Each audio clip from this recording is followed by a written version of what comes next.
নমস্কাৰ স্বাগতম জনাইছোঁ স্মাৰ্ট জ্ঞান ইউটিউব চেনেলটোলৈ। এই চেনেলটিৰ জৰিয়তে আপোনালোকক চাকৰি সম্পৰ্কীয় লগতে শিক্ষা সম্পৰ্কীয় বিভিন্ন তথ্য দিবলৈ যত্ন কৰি আহি আছোঁ। নিশ্চয় ভিডিঅ'বিলাক ভাল পায় আৰু আপুনি বন্ধু বান্ধৱীলৈ শ্বেয়াৰ কৰি দিব যাতে সকলোৱে উপকৃত হয়। আজি আপোনালোকক জনাম অসমৰ যি চাহ শ্ৰমিকৰ কৰ্মচাৰীৰ ভৱিষ্যত নিধি আছে তাত অৰ্থাৎ ATEPF-ত 25টা জুনিয়ৰ এছিষ্টেণ্টৰ পদ খালী হৈছে। এডুকেশ্যনেল কোৱালিফিকেশ্যন কি, কেনেকৈ আবেদন কৰিব, মাচুল কি, লাষ্ট ডেট কি, সবিশেষ তথ্য এই ভিডিঅ'টিৰ জৰিয়তে আপোনালোকক জনাম। আৰু আপোনালোকক জনাওঁ যে মোৰ ফেচবুক পেজ এটা আছে স্মাৰ্ট নলেজ বুলি, আৰু এই ফেচবুক পেজটো আপুনি ফ'ল' কৰি ল'ব। কিবা কুৱেশ্যন থাকিলে তাত আপুনি মেছেজ কৰি সুধিব পাৰে, নাইবা আপুনি মোৰ ইনষ্টাগ্ৰাম বৰ্মন মিন্ধাৰত আপুনি ফ'ল' কৰি তাতো আপুনি কুৱেশ্যনবিলাক সুধিব পাৰে বা ইয়াতে কমেণ্ট বক্সত কমেণ্ট কৰি জনাব পাৰে।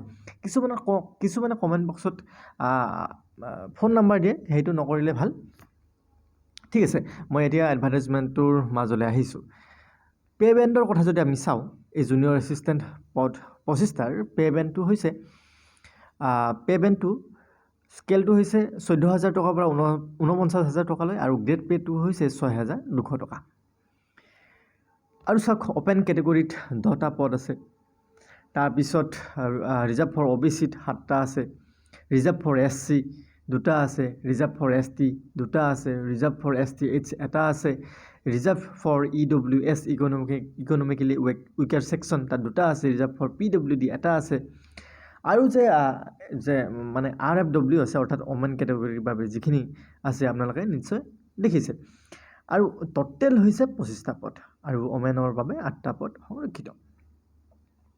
এজ পাৰ গভৰ্ণমেণ্ট ৰুলছ যি ৰিলেক্সেশ্যন, সেই ৰিলেক্সেশ্যনবিলাক আপোনালোকে পাই যাব। এডুকেশ্যনেল কোৱালিফিকেশ্যনৰ মাজলৈ যদি আমি আহোঁ, তেনেহ'লে graduate in any discipline with from A recognised university, লগতে 6 মাহৰ ডিপ্ল'মা চাৰ্টিফিকেট থাকিব লাগিব। আপুনি কম্পিউটাৰ জানিব লাগিব, word processor, spreadsheet, presentation, graphics, concept of database, internet, email, আৰু কম্পিউটাৰ টাইপিং ইংলিছ আৰু অসমীয়াত জানিব লাগিব। বয়সৰ সময়সীমা যদি চাওঁ আমি 21 বছৰৰ পৰা 38 বছৰলৈ 1/6/2021 এইটো হ'ল বেজ। আৰু 3 বছৰৰ বয়সৰ উচ্চ সীমা ৰেহাই দিয়া হ'ব OBC কেটেগৰীৰ বাবে বা MOBC কেটেগৰীৰ বাবে। SC/ST কেটেগৰীৰ বাবে 5 বছৰৰ বয়সৰ ঊৰ্ধ্বসীমা ৰেহাই দিয়া হ'ব, আৰু 10 বছৰৰ বয়সৰ ঊৰ্ধ্বসীমা ৰেহাই দিয়া হ'ব PWD কেটেগৰীৰ বাবে। তাৰপিছত the age limit of the candidate will be calculated on the basis of the matriculation, HSLC admit card বা চাৰ্টিফিকেট। মেট্ৰিকৰ চাৰ্টিফিকেট বা এডমিট কাৰ্ডত আপোনালোকৰ ডেট অফ বাৰ্থটো থাকে, সেইমতে কেলকুলেট কৰা হ'ব। কেনেধৰণে চিলেকশ্যন কৰিব, মড অফ চিলেকশ্যনলৈকে আমি আহোঁ। ষ্টেজ 1ত কি হ'ব জানেনে? The candidate whose applications are accepted will be required to appear in an objective type test. এটা অবজেক্টিভ টাইপৰ টেষ্ট হ'ব, ভয় খাবলগীয়া একো নাই। মাল্টিপল চইচ হ'ব 1 নম্বৰৰ, আৰু পৰীক্ষা যি জন কৈছে ডিব্ৰুগড়, যোৰহাট, তেজপুৰ, শিলচৰ আৰু গুৱাহাটীত দিব পাৰিব পৰীক্ষা। চিলেবাছটো কৈছে general studies including current affairs, national and international 60 marks থাকিব, জেনেৰেল ইংলিছত 20 মাৰ্কছ থাকিব, আৰু এৰিথমেটিক বা গণিতত 20 নম্বৰ থাকিব। ষ্টেজ 2ত কি হ'ব চাওক, যেতিয়া আপুনি ষ্টেজ 1 পাছ কৰি যাব, তাৰপিছত ষ্টেজ 2ত হ'ব কম্পিউটাৰ টেষ্ট বা ৰিটেন এবিলিটি টেষ্ট হ'ব, ইংলিছ লগতে আপোনাৰ আমাৰ যে কম্পিউটাৰ টেষ্টটো হ'ব বুলি কৈছে। তাতে ইংলিছ আৰু আছামিজ টাইপিং 20 মাৰ্ক থাকিব বুলি কৈছে, আৰু written ability test in English, writing ability test shall include drafting, precis writing, comprehension, essay etcetera এইবিলাক থাকিব। আৰু মানে গম পালে ষ্টেজ 1ত MCQ টাইপৰ পৰীক্ষা হ'ল, সেইটো পাছ কৰাৰ পিছত ষ্টেজ 2ত কি হ'ব, কম্পিউটাৰ টেষ্ট হ'ব, য'ত নেকি আপুনি ইংলিছ বা অসমীয়া টাইপিং কৰিব পৰা এইবিলাক হ'ব লাগিব। তাৰপিছত আপোনাৰ চাওক হাউ টু এপ্লাই, কেনেধৰণে আবেদন কৰিব।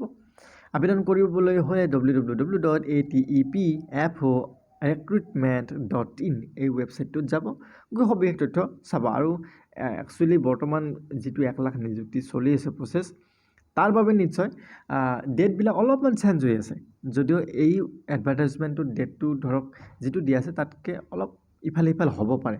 অফিচিয়েল ৱেবছাইটটোত সেই খবৰটো দি থাকে, গতিকে আপোনালোক অফিচিয়েল ৱেবছাইটটো চালে সেই খবৰটো পাই যাব।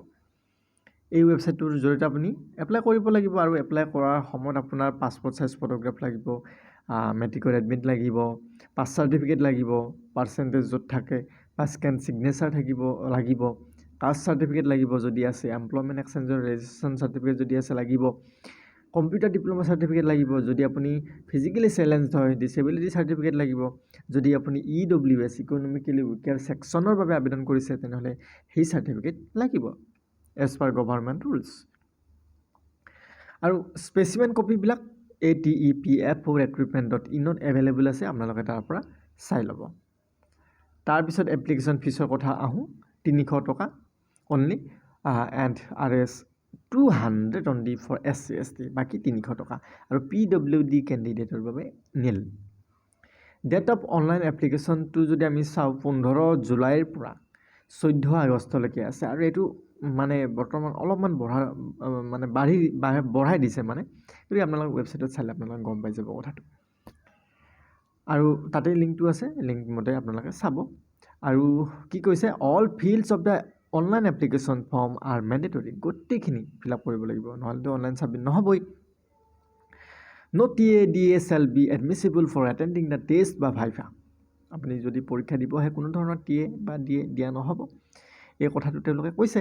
নিশ্চয় আজিৰ এই ভিডিঅ'টি ভাল পালে, গতিকে যদি ভাল পাইছে ভিডিঅ'টি আপোনাৰ বন্ধু বান্ধৱীলৈ শ্বেয়াৰ কৰি দিয়ক, সকলোৱে যাতে উপকৃত হয়। এনেকুৱা ধৰণৰ ভিডিঅ' মই লৈ আহিম, আৰু চেনেলটো বিশ্বাসত আপোনালোকে ল'ব পাৰে, কাৰণ মই শুদ্ধ তথ্য এই চেনেলটোৰ জৰিয়তে আপোনালোকক দি আহি আছোঁ। ধন্যবাদ।